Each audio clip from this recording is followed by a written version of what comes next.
label, we label. Okay, so let's move on. Assessment as it really links to learning. Now in 2002, 2003, whenever it was so momentous that I can't even keep the date in my mind, the government started to roll out something that they called Assessment for Learning. Basically a list of gimmicks that were palatable, because it enabled the government to say, oh yeah, remember that TGAT report in 1988? Didn't that mutter something about classroom assessment? Let's show that we're aware of that, and let's do something that makes it appear that we're linking in. So we had lists of, let's do feedback, let's ask open questions. Let's do Wilfs and Walts and Wallies and Willies, and all sorts of mnemonics were being thrown from right, left, centre, upwards, downwards and backwards, so that teachers could pretend that they were linking assessment information into their teaching and learning. Marie and myself finished about 18 months ago and have published data from a qualitative survey of primary schools in England, where we talked to teachers about what their understandings of formative assessment were. They actually ranged from next steps in learning, whatever that meant, to preparing for a test. So there's your range. We called it 5 years on. In other words, you've had Assessment for Learning and all its gimmicks for 5 years. So what has it really achieved in change, in thinking in classrooms? How has it really started teachers thinking about linking the integration of teaching and learning with assessment? To many teachers, assessment is still an add-on. I'm not thinking about the old label that used to be thrown at secondary teachers. We teach the unit and then we do the unit test. It's everywhere. It's rife through primary schools. A couple of more quotes there from literature. Learning is most often approached as a motor skill and not as a complex social, cultural and creative activity. Of course not. Complexity requires effort. Complexity requires the sort of planning to meet individual learning needs. Again, here's the one-size-fits-all model. Learning is reduced to conquering a code. Beautiful. To conquering a code. The opposite. Let's think about children's writing. Writing with voice is writing which someone has breathed.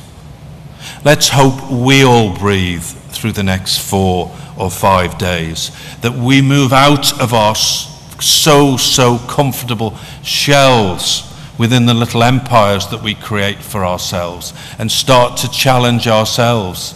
We have to challenge ourselves if we want change. We have to believe that change is possible, because, my friends, we do need change. Here's our Russian friend, and not the zone of proximal development this time. And I like this. Instead of being founded in the needs of children as they naturally develop and on their own activity, education is supplied from outside, from the teacher's hands. The teacher provides. The teacher has to learn to involve, and not just the rhetoric of. Here was another list in the Assessment for Learning mantra. Actively involve the children in the learning. Well, it didn't go very far. As Vygotsky continues, the development of a technical skill, such as piano playing, the pupil develops finger dexterity. But the pupil, the child, the young person, the adolescent is not involved in the essence of the music. Where's your heart?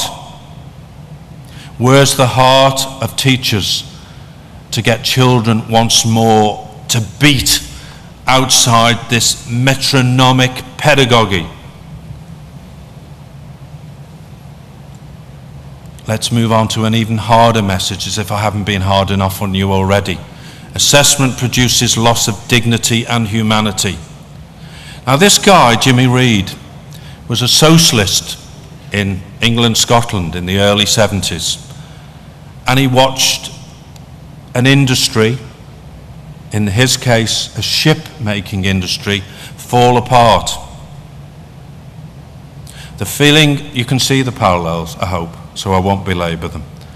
The feeling of despair that pervades people who know that they have no say in shaping their own destinies. It conditions their social attitudes. Meritocracy, indeed.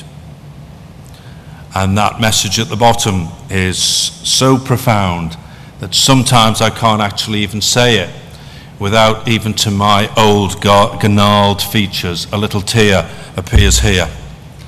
Surely we're not part of a fully paid up rat pack, are we? So let's get the humanists back. That was the title of the talk, after all, that we're trying to develop humanistic individuals so that there is a next generation, so that there is a next generation of thinkers. It's so easy to be marginalized as a humanistic individual because the current metric demands the technician in the classroom. It demands technical individuals.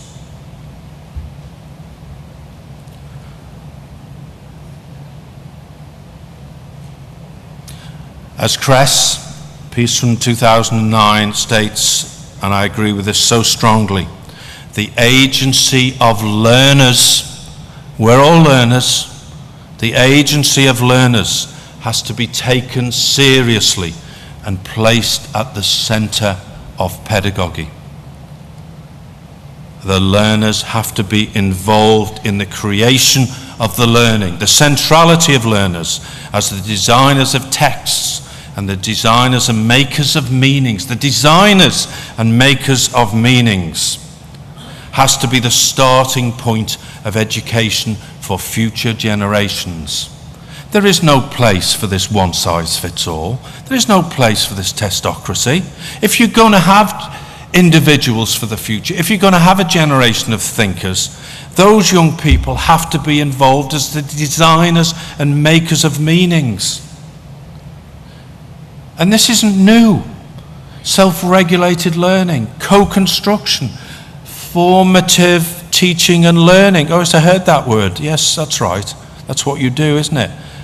Self-regulation, co-construction, formative teaching and learning are at the practical core of education for the next generation. The practical core, not to listen to the academic rant, but to get it into the classrooms, to get it into the master's programs for the teacher trainers of the future. Not be busily spinning, what's it, a new master's program for teachers in England with paragraphs of this and sound bites of that, and let's collect our ticket. To conclude, the teacher is no longer merely the one who teaches, but one who himself, herself, in dialogue with the pupils, because those pupils, while they're being taught, also teach. Teacher and pupils must become jointly responsible for a process in which all grow. Not a new quote, 40 years old, but how relevant. Thank you for listening.